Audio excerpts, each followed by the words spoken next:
Please be in silence for 30 seconds approximately. Center yourself.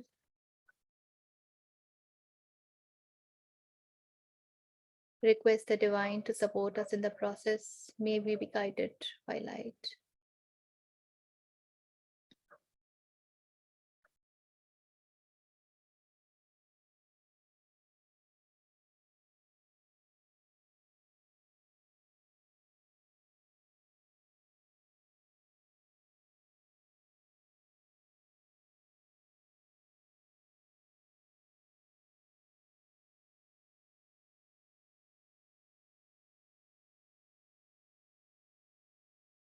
Okay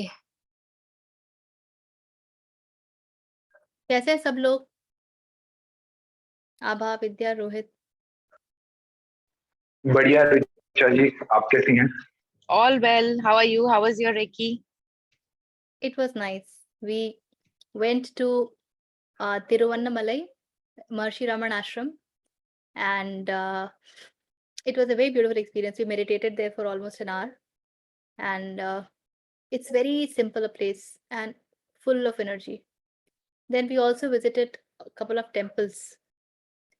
तो एक तो वहीं पर शिव का बहुत ही जागृत कहते हैं मंदिर है, करीब 400-500 साल पुराना है। उसको अरुणाचलेश्वर कहते हैं, वो तिरुवन्नामलई में ही है।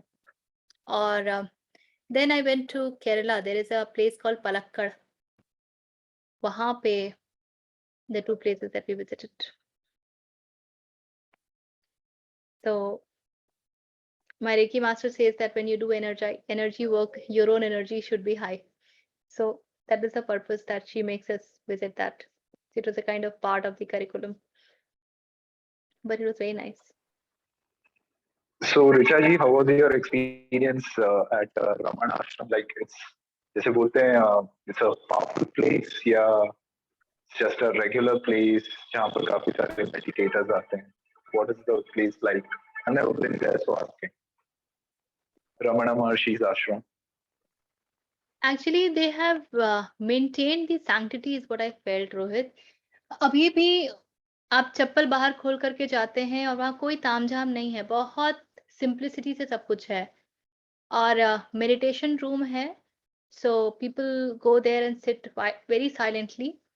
और बड़ा सा हॉल भी है वेरिन महर्षि का की प्रतिमा है और पीछे शिव की प्रतिमा है, वो सब है। And it's a very nice pleasant experience. और पीछे से आप केव्स में भी जा सकते हैं, forgetting the name of the caves, जहाँ पर महर्षि मेडिटेशन किया करते थे। So we were there for 2.5, 3 hours. It was a very nice experience. अभी भी आप वहाँ तामझाम नहीं देखोगे। Is there something special about those hills? क्योंकि मैंने सुना है रमण महर्षि refused to leave that place. I mean, वो वहीं पर रहने के लिए insist करते थे. And many people say that there's something special about those hills. The hills have a different kind of energy. ऐसे सब कहते हैं. So is there something about those hills as such? क्योंकि कहते हैं कि वहां पर काफी सारे पुराने ऋषि मुनि तपस्या कर चुके हैं, ऐसी कहानियां तो है। Did you feel anything like that? See, I did not go to the hills क्योंकि हम ना दोपहर में पहुंचे थे। It takes approximately 5 hours from Coimbatore. तो हम पहुंचे थे वहां पे करीब 11:30-12 बजे। And and it was hot, so आप हिल्स पे नहीं चढ़ सकते हो because you will be crazily in sweats and बहुत एग्जॉस्टिव भी हो जाता है। पर अरुणाचलेश्वर में अरुणाचला में कहते हैं कि इतने ऋषियों ने और मुनियों ने तपस्या की है कि उस स्थान का जो ऊर्जा है, जो एनर्जी फ्रीक्वेंसी है, जो वाइब्रेशन है, that's very high. So meditativeness easily होता है। you feel certain shift in yourself for a while. You don't want to speak at all. There's a beautiful serene silence that engulfs, or either you feel some certain calmness within yourself. So yes, that place definitely is energized, but expectations के साथ नहीं जाना ही ज़्यादा sensible है, because everybody would experience it in a different way. So if you go without Got it. expectation, that's the best way. Got it. Somebody was telling me, in fact, Vidya Yogesh बोल रहे थे कि he sees there are हिल के इधर से उधर उड़ के जा रहे हैं मुनि लोग, इधर से उधर उड़ के जा रहे हैं, because there is so much of energy and they work in such high energy, this thing, that this becomes possible. Yes, it makes sense. Yes. I was actually talking to a friend of mine and there's something interesting that kind of discovered. मुझे लगता था पहले, लेकिन मैंने कभी इसको इतना सोचा नहीं था. हम कहते हैं कि मन से कोई नई चीज हम नहीं देख सकते. Through mind, whatever thoughts etc comes, they are all the old ones that could be processed and repackaged and thrown into the new style. तो डे ड्रीमिंग में एग्जैक्टली यही होता है. जो हमारे ओल्ड थॉट पैटर्न से, ओल्ड आइडिया से, यही हम रीपैकेज करते हैं और हम उसको थ्रो करते हैं कि ऐसा होगा, वैसा होगा, वैसा होगा, वैसा होगा. But then there is something called sense perception, so और इन्हांसमेंट ऑफ परसेप्शन. जैसे कि हम कहते हैं कि वेद जो है अपौरुषेय हैं और वो हमें तब ऋषियों के द्वारा वो आए जब ऋषि ईथर के उस वाइब्रेशंस को टैप कर पाते थे when their own frequency would rise that much because of their purity and meditativeness and thoughtlessness etc. So ये सारे मंत्र उच्चारण वगैरह सब कुछ ईथर में ऑलरेडी है, कॉस्मोस में है. they would just become a channel, tap it and bring it for us. So even and this is a food for thought actually, that even हम जो कुछ भी पढ़ते हैं कि राक्षस ऐसे होते थे या परियां ऐसी होती थी, परी कथाएं वगैरह, जो पहली बार ये बात आई होगी कि परियां होती हैं या फिर आपके वो जो भी क्या कहते हैं वो पेगासस वो सब होते हैं, probably these exist in certain plane and it has been perceived by those who could tap to that plane. And that's why first it came into picture for the first time, क्योंकि यदि मन कोई भी पुरानी चीज को सोच नहीं सकता है तो उसके पास परियों का कॉन्सेप्ट कहाँ से आएगा, या कोई भी कॉन्सेप्ट जो एकदम वेरी फर्स्ट टाइम की बात कर रही हूँ, इग्निशन की बात कर रही हूँ. So that was a nice food for thought and I was also wondering that I don't know, I mean हम सेंस परसेप्शन से तो वही देख सकते हैं जो हमारा ब्रेन अलाउ करता है, क्योंकि ब्रेन 3 डायमेंशनल कॉन्फ़िगर्ड है तो हमको सब चीज 3 डायमेंशन में दिखती है. How do we put a finger कि 5 डायमेंशन नहीं होता है, 4 डायमेंशन नहीं होता है, 7 डायमेंशंस नहीं होते हैं. We are not equipped. Does that mean that it does not exist? And if that be true, then existence में बहुत कुछ के होने की संभावना बन जाती है. But then at the end of it, when we come to Ved and Patanjali and Vedanta and all that, it is all about that oneness. It is all about moving into the zone of no fragmentation. And then we get into a different thing. But yes, life is very mysterious is what I was thinking. Actually Richa ji, मेरा भी इसी संदर्भ में एक प्रश्न था. तो काफी साल पहले मैंने वो किताब पढ़ी थी, ऑटोबायोग्राफी ऑफ अ योगी. उसमें से काफी सारी चीजों का मेंशन है जो अलौकिक है एक्सेट्रा एक्सेट्रा, और उसका एक क्रक्स है the practice of kriya yoga. You know, so what is your opinion on the practice of kriya yoga? Because it's a technique, right? उसमें आपको कुछ साधनाएं करनी पड़ती है. काफी बार उन किताबों में ही बोला गया आपको अपनी क्रिया की फ्रीक्वेंसी बढ़ानी रहती है, 3 घंटे से शुरू करके कुछ लोग 8-8 घंटे तक जाते हैं, which to me didn't seem compatible with the message of the Upanishads per se. You know कि आप एक ही जगह पर बैठे हो, साधना कर रहे हो आंखें बंद करके एक्सेट्रा. बट उस बुक का एक अपील था बिकॉज वो ऐसे चीजों के बारे में बात कर रही थी जिसके विषय में लोगों को नेचुरली एक आकर्षण रहता है. No, Mahatma Gandhi, etc., etc. So, do you think that's why Kriya Yoga as a practice became popular? Because I understand कुछ ना कुछ efficacy तो रहेगा ही उसमें, but I want to understand what it it is about, and does it take you to the final stages of enlightenment or Upanishadic concepts? If you could throw some light on it. I understand Patanjali योग सूत्र में भी आगे क्रिया योग आने वाला है, तो देखिए 4 प्रमुख मार्ग हैं। मार्ग तो अनंत हैं, जितने मन उतने मार्ग, किंतु 4 प्रमुख मार्ग हैं। ज्ञान योग है, ध्यान योग है, हठ योग है और भक्ति योग है ना? क्रिया योग जो है that's a path of meditation. ये इसको राजयोग भी कहते हैं विवेकानंद। अब आप जब तप के बल पर या इस तरह के जो प्रैक्टिसेस हैं उनके बल पर आगे बढ़ते हैं, तो सीढ़ियां हैं, सोपान है। हर एक स्टेप्स में जैसे जैसे सेंस परसेप्शंस एनहांस होगा, you will start tapping into higher frequencies.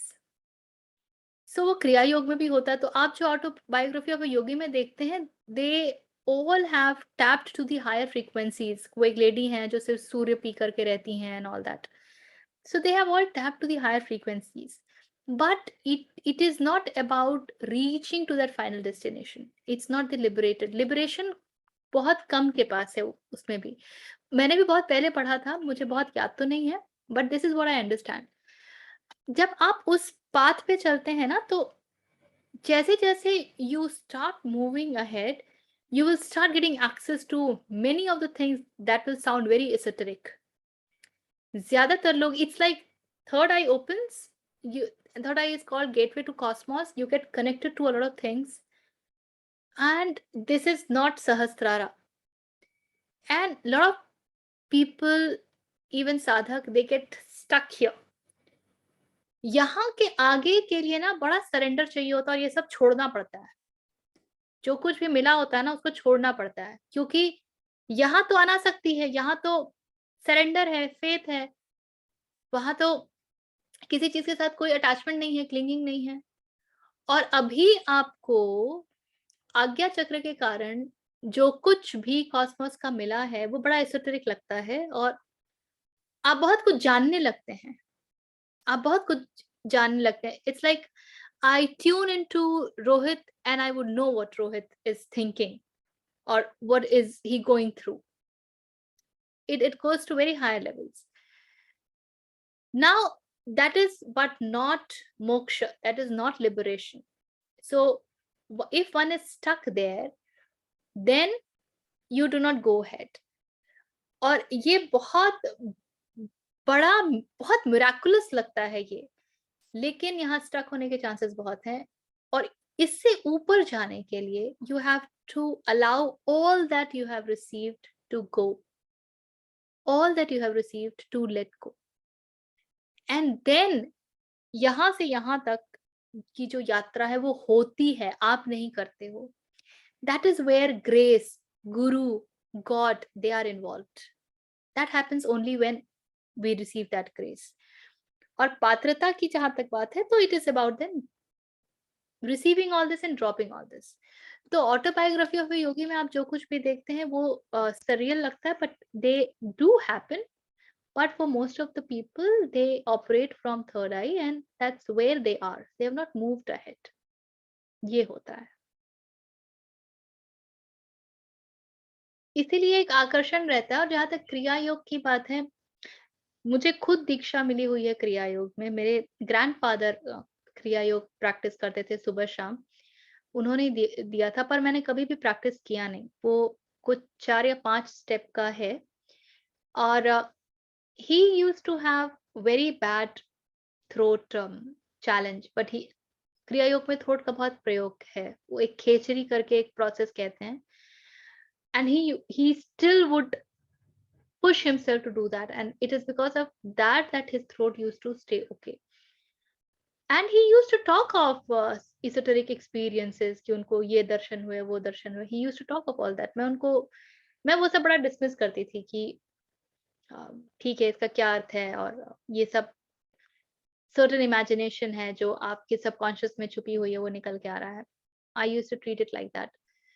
Although it is not about imagination, it is about tapping into higher energies, but then it is not moksha that Vedanta talks about. That's why Vedanta doesn't talk of going through this process of chakra and all that, क्योंकि उसमें फंसने के chances पूरी तरीके से हैं। और इसीलिए वेदांत कहता है कि जो आपका वेकिंग वर्ल्ड है, ड्रीमिंग वर्ल्ड है, डीप स्लीप वर्ल्ड है, उसके आगे बढ़िए और तूर्य में जाइए, और उसी से संबंधित सारी बात होती है। तो अंततः मन ही है ना वो, उसको मैं कहती हूँ कि वो they are very very finer and higher level of mind, very very finer and higher level of mind. The mind is capable of doing amazing things, we have no clue. So that's how it is placed. Very interesting. Very Hmm? interesting. Hmm. Very interesting. Yeah. चलिए, तो हमने किया था 14वें तक किया था, जिसमें और पतंजलि का आप देखिए ना, तो मैं जब आगे जितना पढ़ती जाती हूँ तो मुझे यही लगता है कि अभी तो ये है ही उन लोगों के लिए ना जो बड़ा तर्क वितर्क करते हैं, जिनको हर चीज के लिए कारण चाहिए, हर चीज के लिए उत्तर चाहिए। जिस तरीके से हर बात को उन्होंने इलैबोरेट किया है कि ये होते हैं तो उसके बाद ये होता है, ये होता है तो ये होता है, ये होता है तो ये होता है, ये उन लोगों के लिए तो बिल्कुल भी नहीं है जो भक्ति मार्ग में है। उनको बड़ा बोरिंग लगेगा कि ये क्या है, उनको बिल्कुल पसंद नहीं आएगा। ज्ञान मार्गियों को ये थोड़ा अपील कर सकता है क्योंकि काफी कुछ है, पर मुझे लगता है एक स्थान पर जाकर के ज्ञान मार्गी शायद थोड़े से बोर से होने लगे, क्योंकि हर चीज को, एक ही बात को कई दृष्टियों से उन्होंने देखा है, ये मैं महसूस कर रही हूँ। तो हमने देखा था कि 14वें सूत्र में पतंजलि कहते हैं पुण्य और पाप संस्कारों के कारण होते हैं। तो हम जो कुछ भी गुड कर्मा बैड कर्मा कहते हैं, they are all because of the samskaras, जो हमारी वृत्तियां हैं उनके कारण है। इसलिए उनका परिणाम सुख और दुख होता है, and because they are effects of the sanskaras, hence the further effect that they produce becoming the cause is what we call as pain and pleasure, और सुख और दुख। तो बात फिर से, इसको अगर दूसरी दृष्टि से देखिए तो फिर से बात वही जाती है कि पुण्य और पाप को यदि हम या सुख और दुख को यदि हम समझ पा रहे हैं, जो कि द्वैत के दो सिरे हैं, तो हमें ये भी पता है कि पुण्य और पाप भी द्वैत के दो सिरे ही हैं, उससे ज्यादा कुछ नहीं है, और वो भी उतने ही संस्कार जनित हैं। तो जब हम वी गेट इनटू दैट ऑ कि अरे वो तो कितना पुण्यात्मा है, वो चैरिटी करता है, ये करता है, वो करता है, किस सेंटर से करता है? सेंटर ऑफ संस्कार और सेंटर ऑफ रियली गिविंग और वननेस और कंपैशन, कहाँ से करता है? करता कौन है? ज्यादातर जैसा पतंजलि हमें बता रहे हैं, हम पाएंगे कि ये संस्कारों के कारण हो रहे हैं। अगर संस्कार वैसे ना हो तो इसके होने की प्रोबेबिलिटी शायद कम ही है, या ये कहें कि उस तरह के संस्कार हमें उस प्रकार की प्रेरणा दे देते हैं। आपके जैसे संस्कार होंगे, आप ज्यादातर आपका झुकाव उस तरफ अनायास ही होगा। जैसे जो लॉजिकल माइंड है उनका मैथ्स की तरफ, साइंस की तरफ झुकाव अनायास ही होता है। जो आर्टिस्टिक माइंड है उनका लिटरेचर की तरफ झुकाव अनायास ही होता है। They don't really have to do much about it, it's more about their physical conditioning that they are carrying. So that is another way to look at it. उसके आगे पतंजलि कहते हैं परिणाम काल में परिणाम रूप जो दुख है, और यहाँ पे 3 तरह के दुख का उन्होंने जिक्र किया है, उन्होंने बात की है। पहला दुख है परिणाम स्वरूप, so whatever resultant that we get. दूसरा भोग काल में भोग में बाधा होने की जो आशंका रूप दुख है। So when we want to indulge in pleasure, whatever comes in the way of experiencing that pleasure, so that creates pain. That is the second pain he is talking about. अथवा सुख के संस्कार से होने वाला तृष्णा रूप जो दुख है। Even when we experience sukh, even when we experience pleasure, there is a dukha that happens, and that happens because of the desire of pleasure that we have. So three kinds of pain is Patanjali talking about. He's saying that whenever we do something, the final resultant that comes, even though that looks to us as pleasure, it actually is pain. और एक बहुत ही अच्छा बड़ा सुंदर सा कथन है कि ईश्वर जब हमारी इच्छाएं पूर्ति कर देता है ना, तो हम ईश्वर से और भी दूर हो जाते हैं। वो हमारे लिए और भी बड़ा दुख है।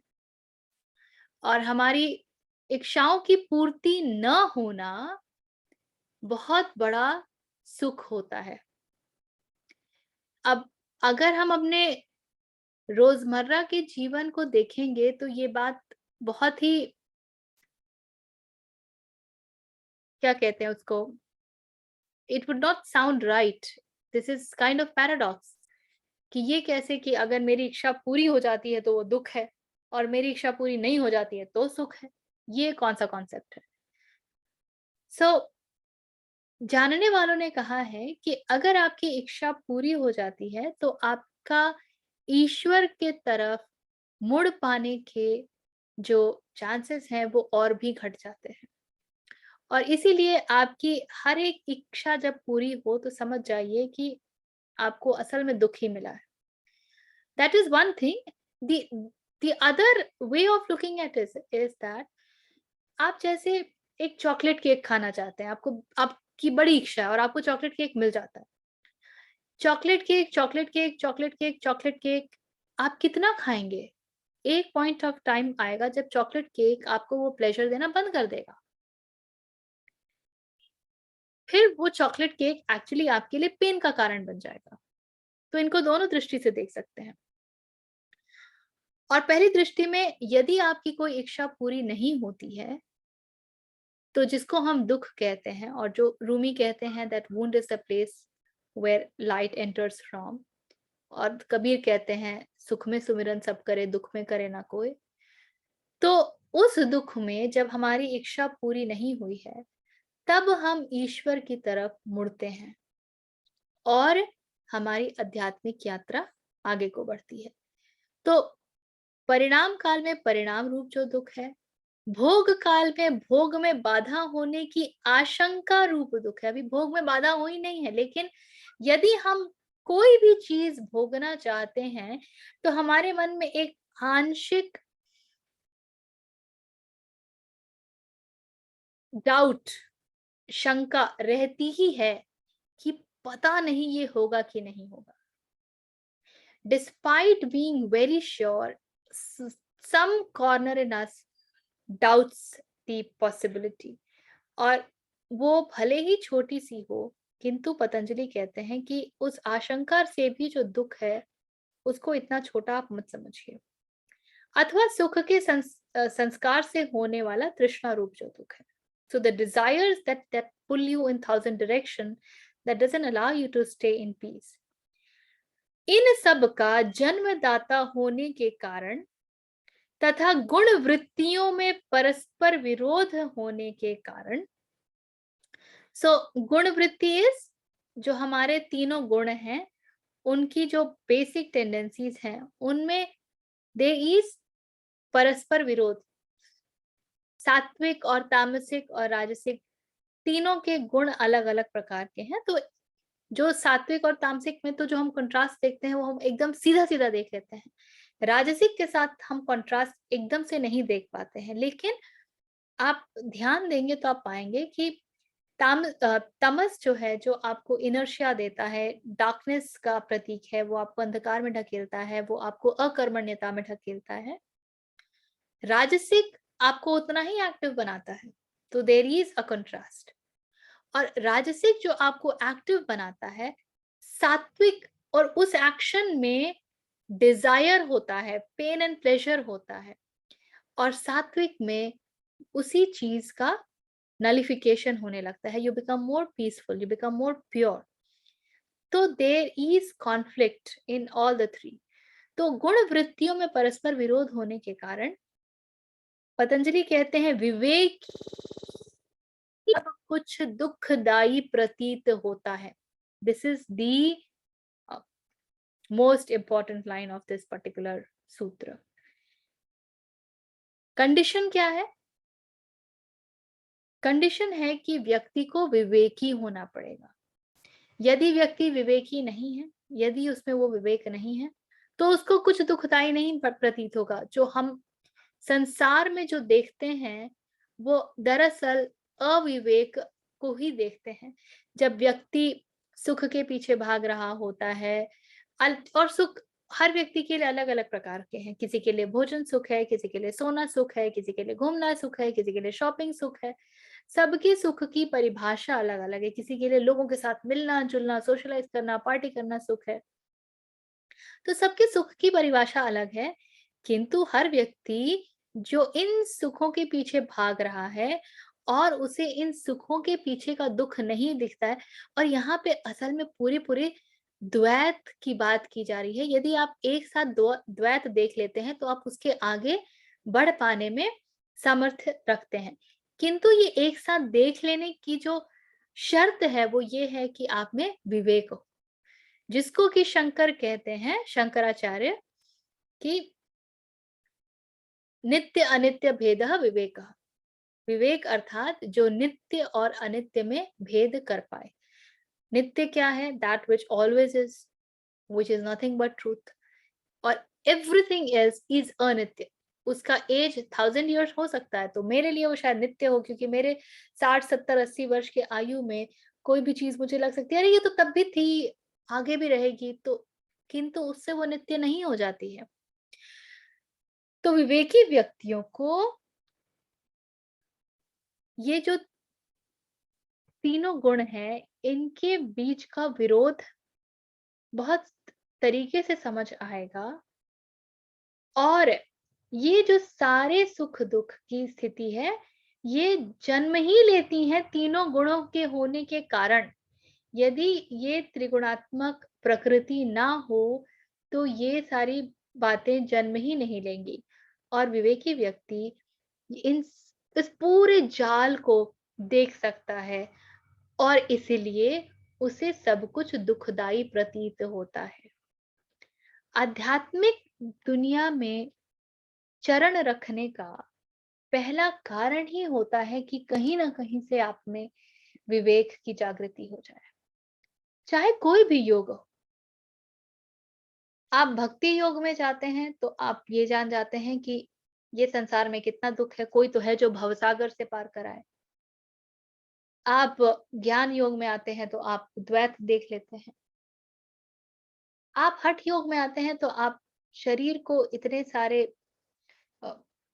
आप क्यों शरीर को इतनी यातनाएं देते हैं कि अलग अलग तरह के नियम है, अलग अलग तरह के आसन है, वगैरह वगैरह हम क्यों करते हैं? क्योंकि कहीं ना कहीं इस शरीर की के बाधा को हम समझ पाते हैं।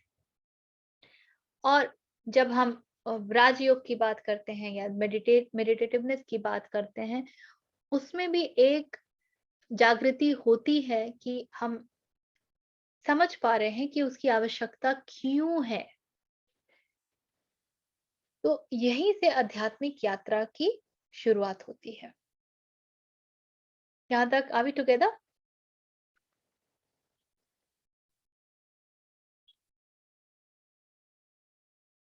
Are we together? Yes Richa ji, yes Richa ji.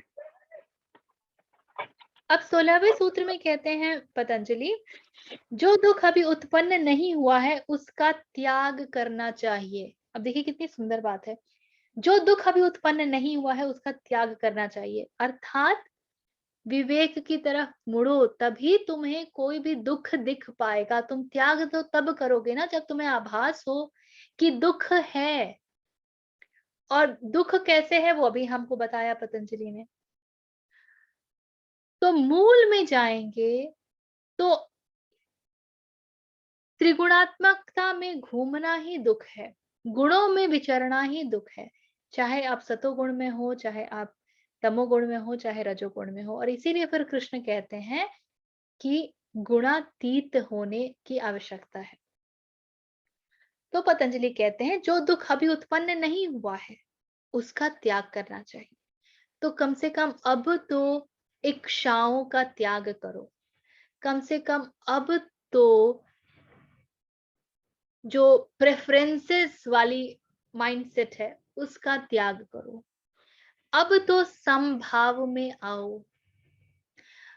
अब तो, और संभाव में आने का एक अर्थ ये भी है कि जो तुमने चाहा वो मिला या नहीं मिला, दोनों स्थिति में आप एक से हैं। ना तो आप एक्साइटेड हो गए हैं, ना तो आप बिल्कुल नीचे चले गए। इसका एक बहुत अच्छा उपाय है और इसको आप साधना की तरह ले सकते हैं। I don't know, it has happened to me some day ago. If, और इसके बारे में हम बात भी कर रहे थे विद्या, ये वही बात है जो आप कह रही थी।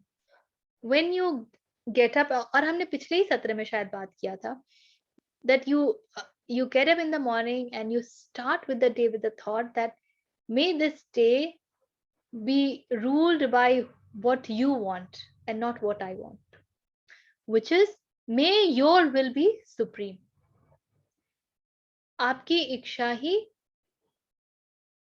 सुप्रीम हो, वही हो, मेरी इच्छा नहीं। तो जहां अलाइनमेंट होगा और मेरी इच्छा अगर पूरी होती है तो ये समझ आना कि कहीं ना कहीं एक अलाइनमेंट था, नहीं होती है तो दाई विल रेन्स। तो दुख जो अभी उत्पन्न नहीं हुआ है उसका त्याग करना चाहिए। और उसके आगे पतंजलि कह रहे हैं दृष्टा और दृश्य, दृष्टा दृश्ययोः संयोगो हेय हेतु। दृष्टा और दृश्य के संयोग से दुख उत्पन्न होता है। वो ये भी बता रहे हैं कि कौन से दुख को त्याग करें। ये दुख ही वो है जो दृष्टा और दृश्य के आइडेंटिफिकेशन से, संयोग से, उनके मिलने से उत्पन्न होता है, और इसलिए दुख का त्याग करना चाहिए। Which simply means, और दृष्टा और दृश्य की जब हम बात करते हैं, दृश्य सिर्फ वो नहीं है जो आप अपने बाहरी जगत में देखते हैं, जिसको आप अपना बाहरी जगत कहते हैं। ये शरीर भी दृश्य ही होता है। So if you have already started to sharpen your faculties, your sense perceptions, to disassociate from the external environment, the next step could be to see this body from outside. So when you move into meditation techniques, try and see this body from outside as to what is Vidya doing, what is Richa doing, what is Rohit doing, what is Abha doing, and create a distance. Body identification का टूटना बड़ा आवश्यक होता है। And this is one thing, हम कभी ये थोड़ी कहते हैं कि मैं हमेशा इधर को होता है ना, मैं ऐसे तो नहीं होता। व्हाई दिस हैपेंस, और जो पूरा बॉडी लैंग्वेज का साइंस है वो सब तो बॉडी आइडेंटिफिकेशन के ऊपर ही बेस्ड है। सो दृष्टा और दृश्य के संयोग से दुख उत्पन्न होता है, पतंजलि हमें बता रहे हैं। So every identification of witness the seer, when that becomes glued, identified to the entire prakriti, then pain is inevitable. अब इसके आगे देखिए, मैं ये कह रही थी ना, पतंजलि एक एक बात को इतना एक्सप्लेन करते हैं। अभी उन्होंने पहले दुख की बात की, फिर उन्होंने दुख क्या है वो बताया। अब हम ये भी बता रहे हैं कि दृश्य कौन है, क्या है? और 18वें सूत्र में कहते हैं दृश्य यानी पंचभूत और इंद्रिय, और यही है पंचभूत, ये शरीर भी है। Anything and everything that is made up of the 5 elements and the senses, that is what consists of the observation और दृश्य। और इसके आगे बड़ी सुंदर बात कहते हैं, वो कहते हैं प्रकाश, क्रिया और स्थिति इनका स्वभाव है तथा ये पुरुष के भोग एवं मुक्ति के कारण है। These can become the reason for one's liberation, prakash, mukti. These can become the reason for one's mukti as well as one's indulgence. Why so? Because their nature is illumination. प्रकाश भी उनका ही स्वभाव है। क्यों है प्रकाश स्वभाव? क्योंकि अंततः हर चीज आई तो ब्रह्म तत्व से ही है, तो ब्रह्म तत्व का अंश तो सब में है। हम क्या देखते हैं, बात तो बस इतनी सी है। तो हम यदि उसमें माया को देख पाते हैं तो हम उसमें ब्रह्म तत्व को भी देख पाएंगे और हम अलग हो पाएंगे। किंतु यदि हमें उसमें माया नहीं दिखती है तो हम उसके साथ इंडल्ज करने लगते हैं, हम उसके साथ एकाकार हो जाते हैं। तो पंचभूत और इंद्रियों को इसीलिए किसी भी चीज के तिरस्कार करने की आवश्यकता नहीं है। There is no need to say छी छी. The need is only to acknowledge. जो कृष्णमूर्ति कहते हैं ना, to be able to see truth in the false. Because false भी जो है वो truth के सहारे के बिना खड़ा नहीं हो सकता है। जो false है, जो है ही नहीं, false माने क्या? That which is not. How will it exist? It exists with the Sahara of truth. उसे जब सत्य का सहारा मिलता है तब वो खड़ा होता है।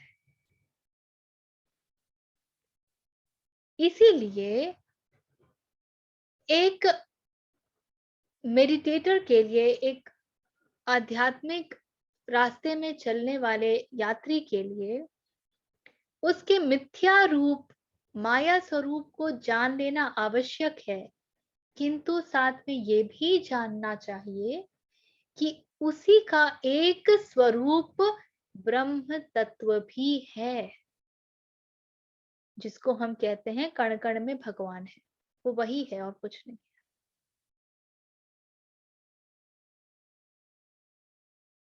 अब इसके आगे 19वें सूत्र में पतंजलि कह रहे हैं गुण की अवस्थाएं इस प्रकार हैं।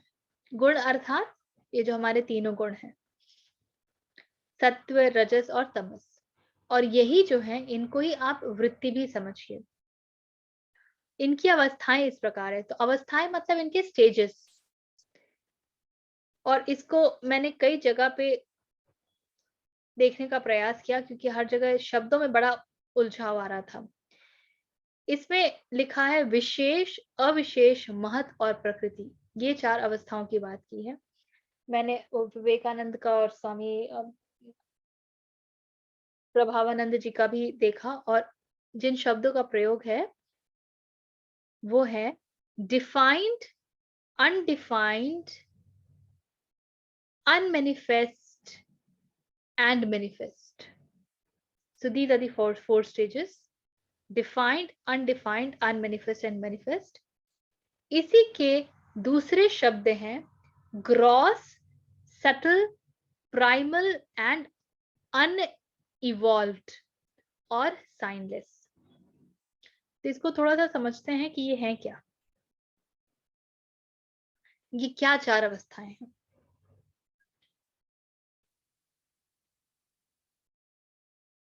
जब हम ब्रह्म की बात करते हैं, ब्राह्मण की बात करते हैं और वहां पर होते हैं, तो वहां पे एवरीथिंग इज अनइवॉल्व्ड, कुछ है ही नहीं।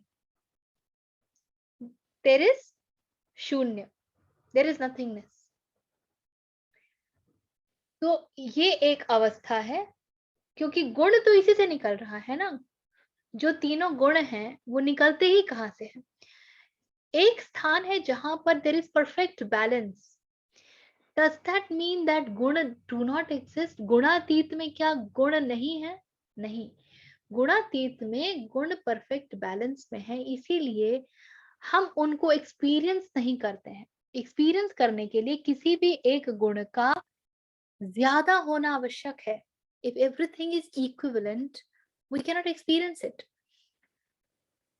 जो द्वैत का कंसेप्ट है, जब कहते हैं कि ये जगत आया ही क्यों, और हम कहते हैं कि ब्रह्म wanted to experience itself and hence created the world. So had there just been Brahma, no experience of Brahma could be possible. It is like, how do I experience myself? It is like that. So to experience myself, I create a variety which are variety of me, but they do not look variety of me. They don't look like that. Why? Because here there is complete balance, and here I create variety by changing the proportion of the three gunas in certain way. And when these three gunas change, the proportion change, depending upon the proportion, different things comes into existence, comes into manifestation. तो ये दूसरा stage है। तो पहला जो stage है, wherein there is perfect balance, that is unevolved के stage, जिसको कि signless भी कहते हैं। And the second stage is the primal stage, और महत का स्थान, जहां पे आपका प्राइम ईगो सेंस जागृत होता है। So this is the next stage 2। अब इसको आप आगे से देखिए या पीछे से देखिए, हमारे लिए पीछे से देखना ज्यादा सेंसिबल है, क्योंकि हम मन से ब्रह्म की यात्रा की तरफ यात्रा कर रहे हैं। लेकिन अभी जो मैं एक्सप्लेन कर रही हूँ, वो हम ब्रह्म से मन तक की बात यात्रा कर रहे हैं। और जब हमको ये समझ आ जाएगा, तो हम ब्रह्म से मन की तरफ कैसे जाएं वो भी समझ आएगा। ठीक उसी प्रकार जैसे कहते हैं कि हर एक ध्वनि का जो केंद्र है वो तो वही है। तो जो 4 स्टेजेस बताए गए हैं कि वैखरी है, जो कि साइलेंस का सबसे ग्रॉसेस्ट रूप है। तो वैखरी है, मध्यमा है, पश्यंती है, और फिर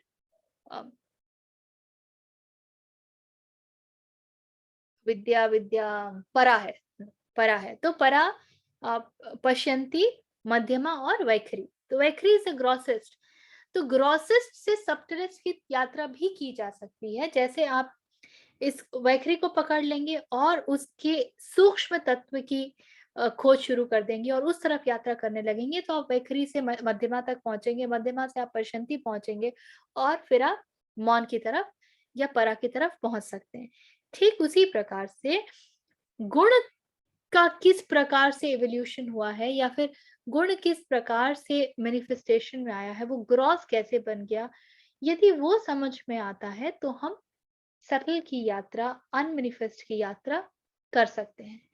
तो बिल्कुल वही बात समझाई गई है। तो पहला जो है वो अनरिजॉल्व्ड है, उसके बाद महत है, जो कि जिसको कि प्राइमल भी कहा जा रहा है, and that's where is the cosmic ego sense that develops.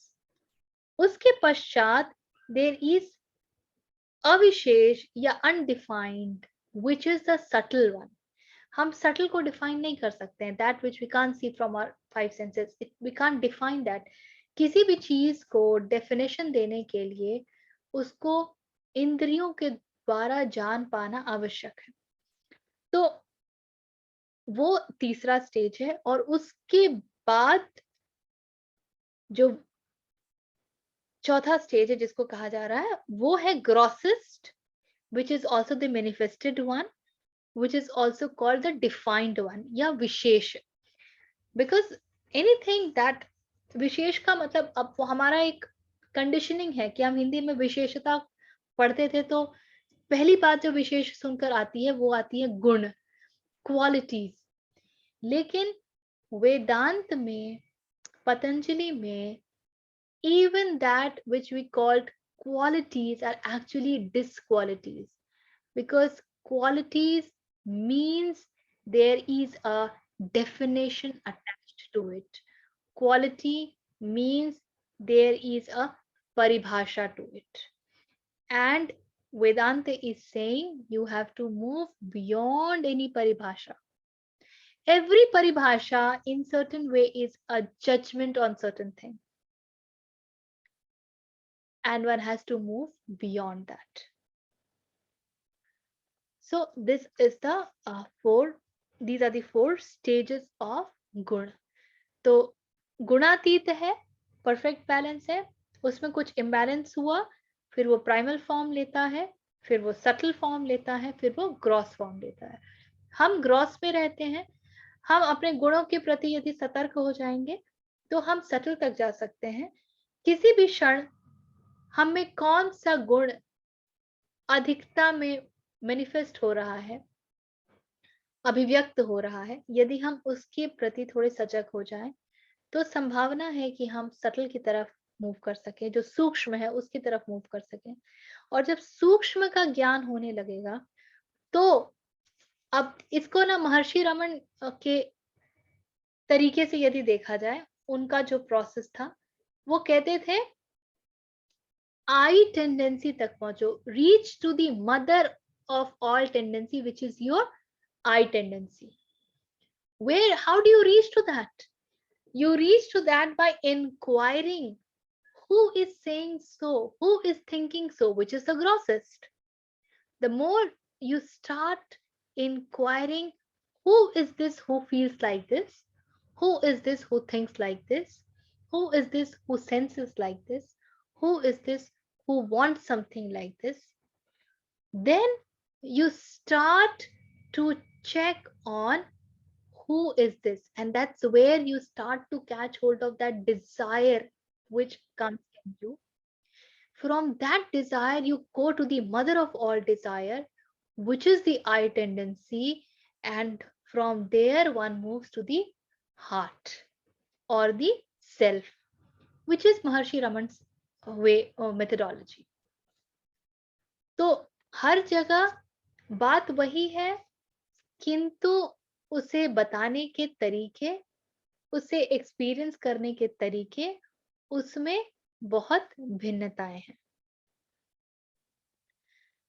इसके बाद 20वें सूत्र में पतंजलि कहते हैं दृष्टा चैतन्य मात्र है. अब अभी उन्होंने हमें दृश्य के बारे में पूरा विवरण दे दिया. अब कह रहे हैं दृष्टा चैतन्य मात्र है, वे पवित्रता स्वरूप होकर भी बुद्धि के द्वारा देखा करते हैं. Now this is the problem, that although they are pure self, yet they use intellect to experience this world. So the witness is the Chaitanya Matra or is the Brahma Tattva. Yet they look at the world through their intellect, and this is again because of the identification. And उसके आगे कहते हैं पतंजलि, चिन्मय पुरुष के लिए ही प्रकृति नाना रूप धारण करती है. प्रकृति के नाना रूप धारण करने का अर्थ है जो हम देखते हैं, जो दृश्य है. चिन्मय पुरुष कौन है? दृष्टा है. तो दृष्टा के लिए ही सारी प्रकृति है. जब देखने वाला गायब हो जाएगा तो जो दिखता है वो भी गायब हो जाएगा.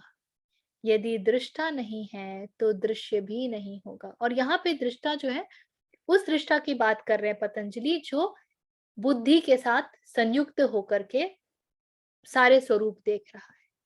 ये दृष्टा जो अभी आइडेंटिफाइड है, जब अपने आप को डिसआइडेंटिफाई कर लेता है और विटनेस में जाके स्थापित होता है, then this variety of prakriti that also ceases to exist.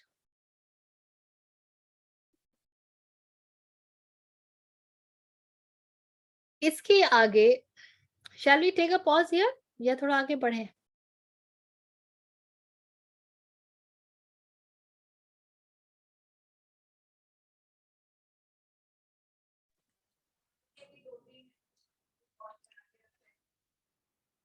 Richa कुछ कह रहे हो? Shall we take a pause नहीं. here or go ahead? I mean, I'm fine going ahead. I wanted to say. Me too. 22वें सूत्र में कहते हैं पतंजलि,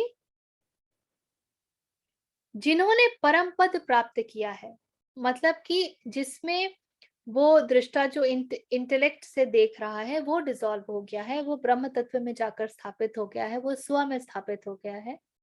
तो जिन्होंने ये परम पद प्राप्त किया है, आत्म साक्षात्कार किया है, so they have realized their self, उनके अज्ञान का नाश हो जाने पर भी, तो हम ये कह सकते हैं कि उनके अज्ञान का नाश हो गया है, तो उनके लिए तो दृश्य खत्म हो ही गया है, तो दृश्य को तो खत्म हो जाना चाहिए, लेकिन दूसरे लोगों में भी वह अज्ञानता विद्यमान रहती है। ऐसा नहीं है कि एक व्यक्ति विशेष में यदि अज्ञानता खत्म होती है, नष्ट होती है, तो सभी में खत्म हो जाएगी, क्योंकि somewhere we are all connected. This is where Krishnamurti always used to say that mind of a man is universal. भले हमको सबके मन अलग अलग लगे, लेकिन जो मन है ना, वो मनुष्य का, पूरी जाति का एक ही है।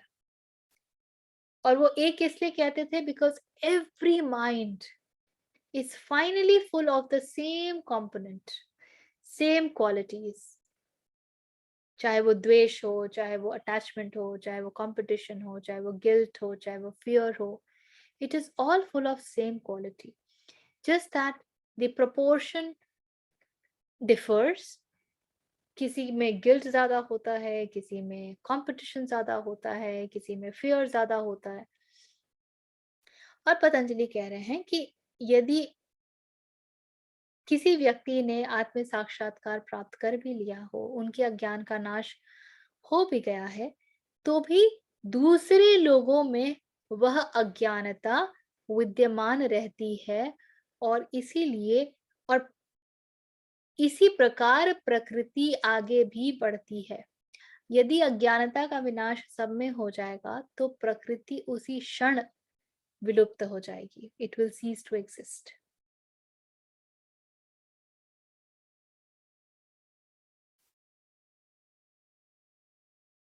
तेईसवें श्लोक में पतंजलि कहते हैं, दृष्टा और दृश्य की शक्ति, so the power that they both have. Okay Richa, let's look at what you're saying. Yeah, बताइए। नहीं, आप आगे बढ़े उससे पहले जब आपने वो बताया ना कि जब दृश्य नहीं रहेगा तो दृष्टा भी नहीं रहेगा, दिस वाज द लाइन और व्हाट वाज द लाइन? नहीं रहेगा तब दृश्य नहीं रहेगा, जस्ट द ऑपोजिट। दृश्य कौन देखता है?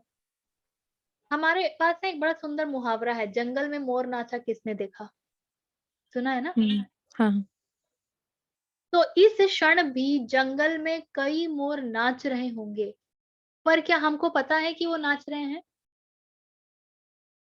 तो क्या हम ये कह सकते हैं कि जंगल में मोर नाच रहे हैं? नहीं। तो दृश्य होंगे, परंतु यदि देखने वाला नहीं है, दृष्टा नहीं है, तो उन दृश्यों का अर्थ नहीं रहता है। तो जब पतंजलि कहते हैं कि चिन्मय पुरुष के लिए ही प्रकृति नाना रूप धारण करती है, तो वो ये कह रहे हैं इनडायरेक्टली कि जब तक देखने वाला जीवित है, तब तक उसे विविधता भी दिखेगी, प्रकृति भी दिखेगा। जिस क्षण दृष्टा अपनी बुद्धि के द्वारा नहीं देखेगा और वो स्व में स्थापित हो जाएगा, तो ये पूरी प्रकृति की जो विविधता है वो भी it will cease to exist, there will be oneness in everything. You know, I remember I was in, I had once attended inner engineering program. So the lady who had come to conduct that, she was talking about one another program wherein she said that when I did that, all of a sudden I saw that the energy that is thriving in me, it is the same energy that is thriving in the food. It is the same energy which is thriving in the land. It is the same energy in thriving in everybody else. I could not see that difference to an extent that I could not eat that food. I said, how can I eat something which is thriving in me as well? How can I consume that? How can I even have an attitude of consumption towards that? तो जब दृष्टा, जो ये विविधता है, दृष्टा, अभी हम उस दृष्टा की बात नहीं कर रहे हैं जो विटनेस है, हम उसकी बात कर रहे हैं जो सब कुछ देखता है, जो कि हम है, जो कि अहंकार है. तो जब तक वो है तो उसको वननेस नहीं दिखाई देता है, उसको वैरायटी दिखाई देती है, उसको हर चीज में डिफरेंस दिखाई देता है. और जब वो डिफरेंस देखता है तो ये प्रकृति, ये संसार, ये एग्जिस्टेंस एग्जिस्ट करता है. जिस क्षण ये ईगो डिसॉल्व होता है और ये जा करके सेल्फ में बैठ जाता है, स्व में स्थित हो जाता है, स्वस्थ हो जाता है, उस क्षण ये जो पूरी वैरायटी है, प्रकृति का नाच है, ये सब भी दिखना उसको बंद हो जाता है. It ceases to exist. Why? The अहंकार dissolves, hence the entire existence which is experienced or perceived by the ahankar, that automatically dissolves. Okay. This is what is happening. Okay, now I got it. ठीक है. तो 23वें सूत्र में पतंजलि कहते हैं, दृश्य और दृष्टा की शक्ति के स्वरूप की उपलब्धि का कारण संयोग. ये मुझे बहुत कॉम्प्लिकेटेड लगा, मुझे बड़ा, पर जो मैं समझ पाई हूँ. In fact, I would rather refer to Vivekananda on this. Swami Vivekananda कहते हैं, junction is the cause of the realization of the nature. Junction is संयोग, identification. That is the cause of the realization of nature of both the powers, the experienced and its lot. तो दृश्य और दृष्टा, उन दोनों की शक्ति उसको जान पाने का कारण ही है कि हम संयुक्त हो जाते हैं. That is why we feel that even the prakriti is powerful and even I am powerful. And then he says, तस्य हेतुर विद्या, इस संयोग का कारण अविद्या है. So why this identification happens? It is because of अविद्या. देखिए, हम घूम फिर के फिर वही विद्या और अविद्या पर पहुंच रहे हैं.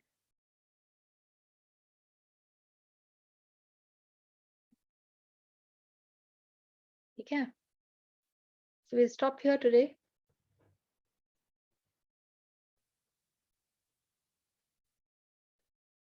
And hopefully अगले सत्र में we will reach to the Ashtanga, the 8 limbs of yoga that Patanjali has talked about.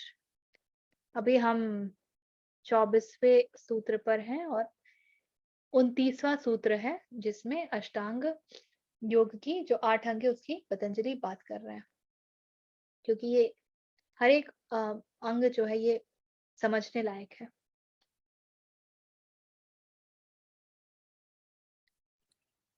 चलिए, stop here. Anything that anybody wants to share or ask or say?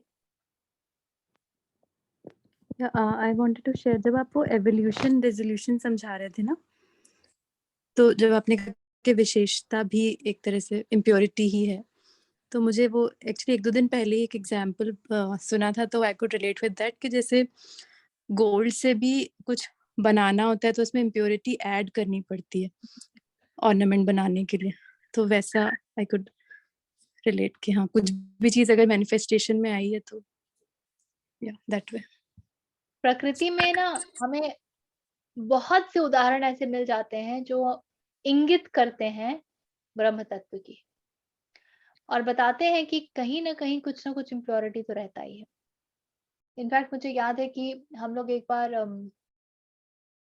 अद्वैत में जब हमारी सत्र होते थे, वहाँ पर हम बात कर रहे थे, तो सोना और हीरा का क्रेज़ क्यों है, इसके ऊपर चर्चा चल रही थी। और समवेयर वी ऑल अंडरस्टैंड, ये दोनों ऐसे अ, ये स्टोन है और मेटल है जो कभी बदलते नहीं हैं। they don't trust, they don't react, they don't change।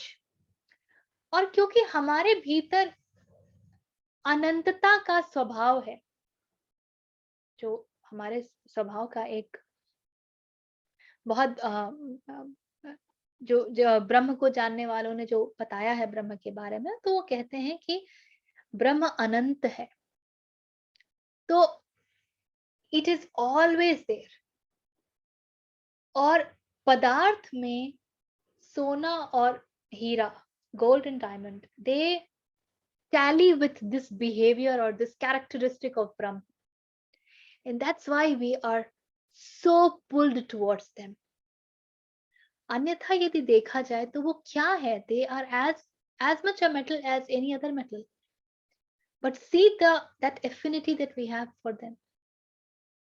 और हीरा का तो एडवर्टाइजमेंट ही है, हीरा है सदा के लिए। ये सदा के लिए होना अनंतता का प्रतीक है, अजन्मा होने का प्रतीक है। नेवर बॉर्न नेवर डाइड, आदि अनंत उसका प्रतीक है। और इसीलिए हम उसकी तरफ इतना ज्यादा ड्रॉन होते हैं, इतना खींचते हैं। तो प्रकृति में हर चीज जो है, यदि आप उसको थोड़े से सूक्ष्म दृष्टि के साथ देख पाएंगे, थोड़ा सा ऑब्जर्व करेंगे, ये पूछेंगे कि क्यों है और किसके लिए है और क्यों है, आप ब्रह्म तत्व तक सरलता से यात्रा कर पाएंगे। लेकिन क्योंकि हमारे पास कंडीशनिंग बड़ी तगड़ी होती है ना, तो हम बड़े सारी चीजों को वैसे ही मान लेते हैं। हम मान लेते हैं कि क्वालिटीज का तो मतलब है अच्छा, और क्वालिटीज तो होनी चाहिए। जबकि ब्रह्म तो क्वालिटीज के परे है, उसमें तो वो गुणातीत है, उसमें तो कोई गुण ही नहीं है ऐसा जो विशिष्ट गुण, ऐसा कुछ तो है ही नहीं।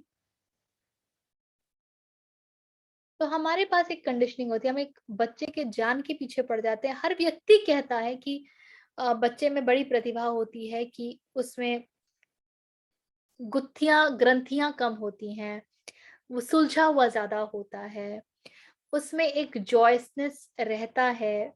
अभी वो अम, इतना ज्यादा कॉज एंड इफेक्ट और वो कर्म कर्ता भाव में नहीं आया होता है। लेकिन हमारी पूरी परवरिश ऐसी होती है कि हम उसमें कर्ता भाव ठूस ठूस के डालते हैं। हमारा पूरा तंत्र ही ऐसा है। और प्रकृति ये कार्य नहीं करेगी, माया ये कार्य नहीं करेगी, तो माया चल ही नहीं पाएगी, प्रकृति उसी क्षण विलुप्त होने हो जाएगी। तो ये प्रकृति अपने आप को चलाने के लिए इस प्रकार से ऑपरेट करती है। तो किसी भी चीज को हम थोड़ा भी ध्यान से देखेंगे ना, तो एकदम फिर कृष्णमूर्ति पे पहुंच जाते हैं। To first see false as false, and then to be able to see truth in the false. And to be able to see truth in the false is very very important. नहीं तो जीवन में बड़ी उदासीनता आती है। I have been through that phase of हर चीज इतना बेमानी लगता है, समझ ही नहीं आता मैं करूं तो क्यों करूं, और क्या करूं, इसका क्या अर्थ है। लेकिन फिर आप कृष्ण के पास जाएंगे तो वो कहते हैं कि जब तक ये शरीर है, तब तक कर्म तो स्वयं ही होंगे, क्योंकि शरीर स्वयं ही कर्म है। इसे भूख लगेगी, इसे प्यास लगेगी, ये कहीं से कहीं को जाएगा, इसे निद्रा आएगी, तो कर्म तो होंगे ही। अब प्रश्न उठता है, केंद्र क्या है कर्म का। और फिर हम ट्रूथ इन द फॉल्स की तरफ बढ़ते हैं। ठीक है।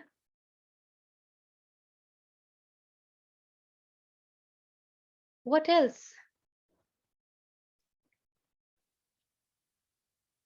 All good?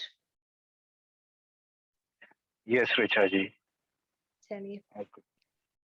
Then we close. Abha, आप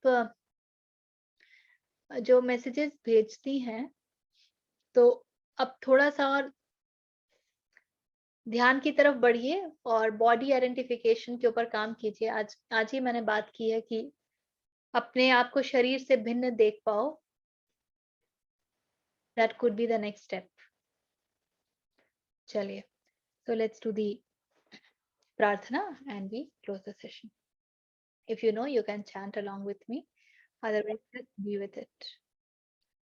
Om Purnamadah Purnamidam Purnat Purnamudachyate Purnasya Purnamadaya Purnameva Avashishyate. Om Shanti Shanti Shanti.